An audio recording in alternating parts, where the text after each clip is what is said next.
Friends, welcome back to my channel. ഇന്നത്തെ വീഡിയോയിലൂടെ നമ്മൾ നോക്കുന്നത് അടുത്ത മാസം ഓഗസ്റ്റിൽ ഓണം റിലീസായി എത്തുന്ന നമ്മുടെ മലയാള സിനിമകൾ ഏതെല്ലാം എന്നുള്ളതാണ്. ദുൽഖർ സൽമാൻ മുതൽ യാഷ് വരെയുള്ളവരുടെ സിനിമകൾ ഈ കൂട്ടത്തിലുണ്ട്.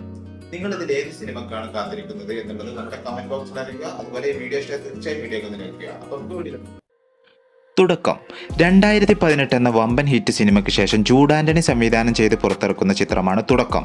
അതുകൂടാതെ വിസ്മയ മോഹൻലാലിന്റെ അരങ്ങേറ്റ ചിത്രം കൂടിയാണ് തുടക്കം. ചിത്രം ഓഗസ്റ്റ് 7 തിയേറ്ററുകളിലെത്തും. കിങ് ഓഫ് കൊത്ത എന്ന പരാജയ ചിത്രത്തിന് ശേഷം വീണ്ടും മലയാളത്തിൽ ദുൽഖർ സൽമാൻ എന്ന പ്രത്യേകതയാണ് ഐ ആം ഗെയിം എന്ന ചിത്രത്തിനുള്ളത്. ഓഗസ്റ്റ് 20 തിയേറ്ററുകളിലെത്തുന്നു.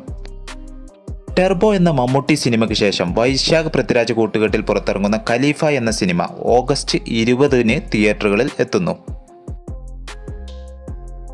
സർവം മായ എന്ന വമ്പൻ ഹിറ്റിന് ശേഷം വീണ്ടും നിവിൻ പോളി മമിത കൂട്ടുകെട്ടിൽ പുറത്തിറങ്ങുന്ന ബത്ലഹേം കുടുംബ യൂണിറ്റ് എന്ന ചിത്രം ഓഗസ്റ്റ് 21 തിയേറ്ററുകളിലെത്തുന്നു.